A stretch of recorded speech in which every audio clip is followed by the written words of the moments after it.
voilà à Saint-Bonnet-le-Froid, village de la famille Marcon. Nous sommes attendus par Jacques Marcon dans son restaurant La Coulmelle pour vous faire une présentation du four mixte France-Stahl Platinium.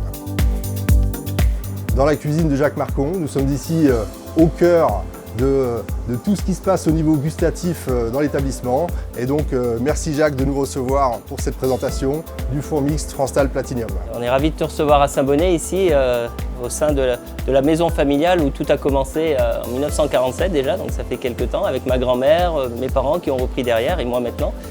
Et c'est vrai que c'est une maison qui nous tient à cœur. L'aventure avec France-Stahl a commencé il y a presque 20 ans maintenant avec la construction du restaurant gastronomique en haut du village. Et c'est vrai qu'ici, c'est vraiment la maison où tout a commencé. Et cette année, on a refait les travaux, cette cuisine ouverte que tu vois derrière, où on a installé un nouveau piano et surtout ces fours Platinium qui nous accompagnent tout au long du service et de la mise en place, bien sûr.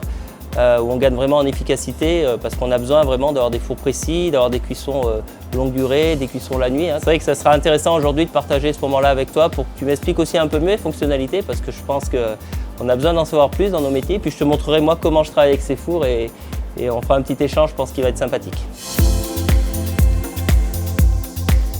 Alors tu vois là Philippe, j'ai mis en cuisson toute la nuit des joues de bœuf au vin rouge et une potée auvergnate au chou. Donc l'intérêt, c'est vraiment déjà d'optimiser le temps de travail des équipes, c'est-à-dire que la nuit, forcément, personne ne travaille ici. Oui. Donc on a les fours qui vont servir pour cette cuisson. On a mis à 76 degrés en vapeur, donc assez bas.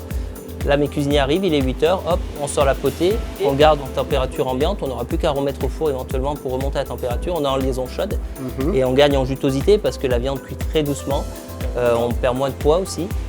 Aussi qualité de travail, c'est-à-dire qu'on n'est pas obligé de mettre sous vide avec des plastiques, ça fait des manipulations, ça fait aussi, on parle de plastique actuellement, il faut quand même les limiter dans nos cuisines. Donc il y a plein d'intérêts. Moi je trouve qu'en cuisine, plus on est direct dans le travail, plus on est efficace. C'est vrai que ces liaisons chaudes, moi j'ai privilégié beaucoup. On fait beaucoup en collectivité maintenant, moi je vois des chefs qui font des repas pour 700, 1000 personnes, ils mettent ça au four à 16 h, ils programment le four, ils reviennent à 8 h, c'est parfait, une liaison, ils envoient en direct. Tout ce qui est fait en liaison chaude, tout ce qui est fait en direct, c'est beaucoup plus efficace et ça permet de gagner du temps. Donc si je résume, on a vraiment un gain en qualité, en organisation, en optimisation énergétique et puis bien sûr la sécurité au terme d'hygiène où on est parfait sur la liaison chaude. Exactement, c'est ça.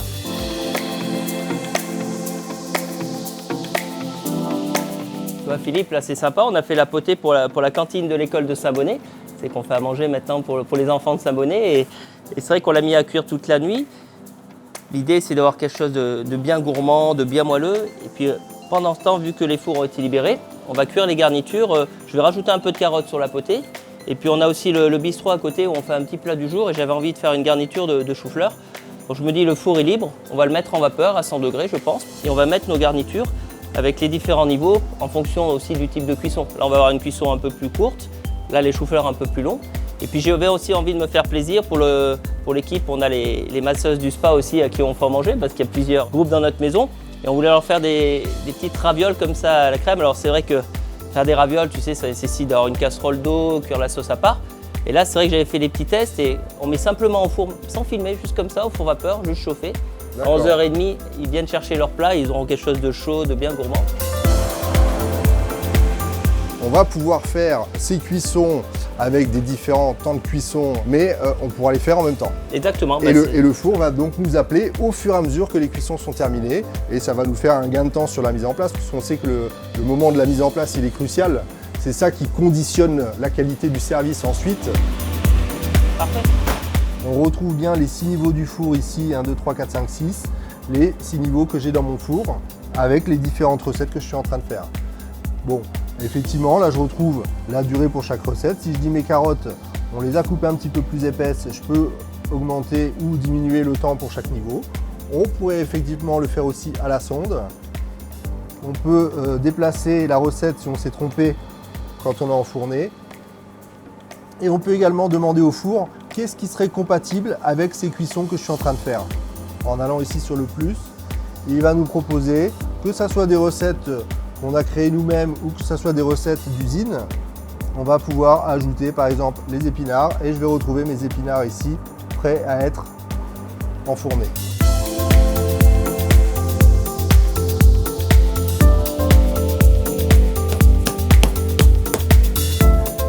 Voilà, tu vois Philippe, j'avais envie de te proposer une des recettes phares de la maison, c'est l'agneau en croûte de foin. Voilà, c'est simplement une selle d'agneau, on a du beau d'élevage en Haute-Loire, là c'est du noir du Velay.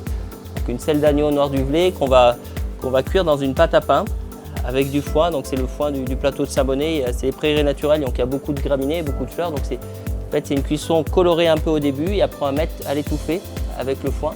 Et en fait l'agneau va prendre vraiment les saveurs du foin. C'est assez intéressant, donc simplement on va quadriller un petit peu la peau. On va simplement colorer la selle d'agneau avant de la mettre dans la croûte de pain. Ça permet d'imperméabiliser un petit peu la viande, de la garder bien juteuse. Et donc on va mettre un petit peu d'huile, un peu de sel. Je mets dans la poêle, voilà. On va simplement colorer les deux côtés, un peu le dessous, et après on met dans notre pâte à pain. Ok. Simplement, voilà.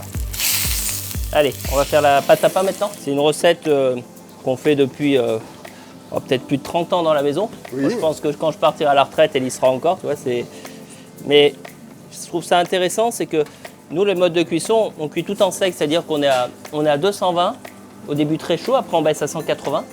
On sort la selle d'agneau à peu près à 30 degrés à l'os, c'est-à-dire qu'elle va finir de monter dedans. Mais j'avais envie de retrouver un petit peu la buée des boulangers, ce qui fait la belle croûte. Ok. Est-ce que tu n'aurais pas une petite astuce? Je pensais au combi peut-être, je n'utilise pas trop. Alors effectivement, le fait de travailler en combi, le fait de pouvoir donner le petit coup de buée à l'enfournement, c'est ça qui va nous amener un peu plus de brillance sur la croûte. Alors moi, ce que je te propose, on va mettre à 220 en combi avec l'humidité. Oui. Peut-être 100, 80% d'humidité, tu me Oui, diras. tout à fait. Après, on baisse à 180, on garde mes mêmes gammes de température. Et ce qui serait intéressant à 180, c'est de rajouter les garnitures. Toi, on a des pommes de terre, tout ça. Alors, et exactement. finir la coloration des garnitures, ce qui fait que quand la selle d'agneau sera cuite, nos garnitures seront cuites.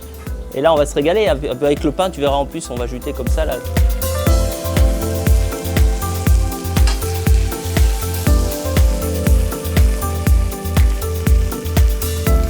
La selle est colorée maintenant, Philippe. Donc, on va juste prendre un tout petit peu de foin.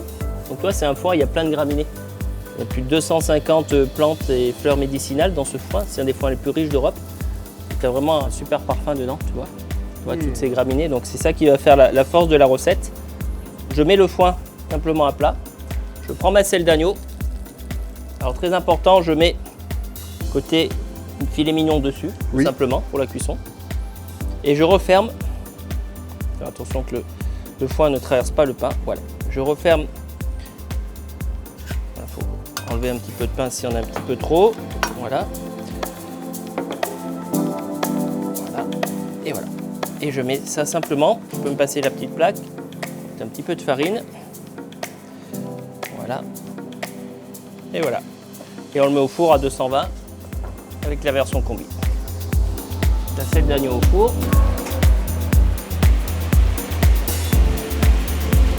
Allez, on y va.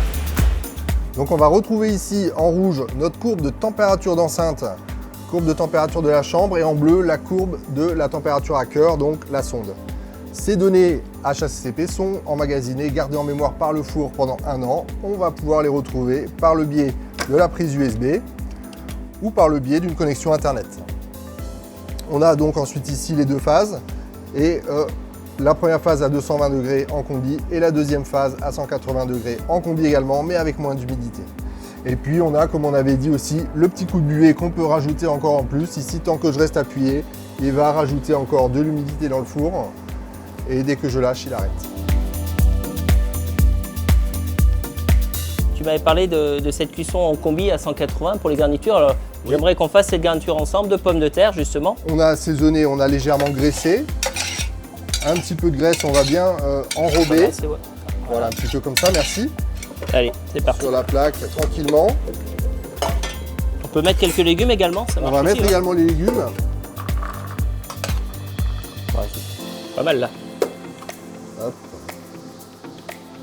Allez, c'est parti. Voilà, on va mettre le four. Hop. Voilà. Parfait. Et voilà.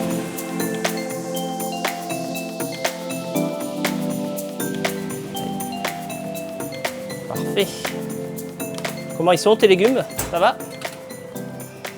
Eh bien écoute, voilà la coloration. Ah, superbe, impeccable. Nickel. Eh ben, parfait. Oh là là, on va se régaler avec ça.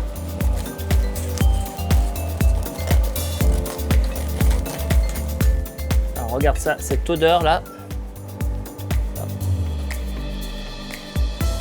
Là, on est dans la prairie. Là. Ah oui, on est bien dans la prairie. On prend l'agneau.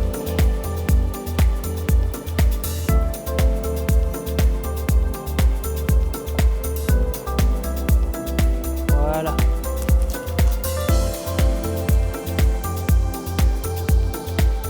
La selle d'agneau qu'on a laissé reposer. On a pu laisser reposer un petit peu plus, mais on sent bien le goût du foin. C'est intéressant. Les pommes de terre là, elles sont vraiment fondantes, elles sont bonnes. Bah, écoute, merci à toi Philippe d'être venu jusqu'à Saint-Bonnet et puis d'avoir partagé ce moment, pour apprendre à mieux travailler avec ce four. Hein. J'ai appris des petites astuces qui sont très intéressantes, notamment sur la cuisson des légumes. Puis bon, comme le veut la tradition, hein, c'est ma maison, je suis chef ici, donc je vais te laisser faire le nettoyage. Hein. Et puis tu as un lancement de l'auto-nettoyage du four que tu maîtrises très bien, donc je sais que tu le feras parfaitement bien. Moi j'ai une petite poussée de morille qui arrive là, donc je vais aller aux champignons. Hein. D'accord. À bientôt en tout cas. Merci Jacques. Merci. Toute l'organisation mise en place, grâce au four FranceTal Platinum, nous simplifie la tâche du nettoyage. Grâce à la fonction lavage, avec ses produits intégrés dans le four, le lavage est 100% automatique. Ce lavage est très rapide, très vite, nous pouvons recommencer une nouvelle cuisson.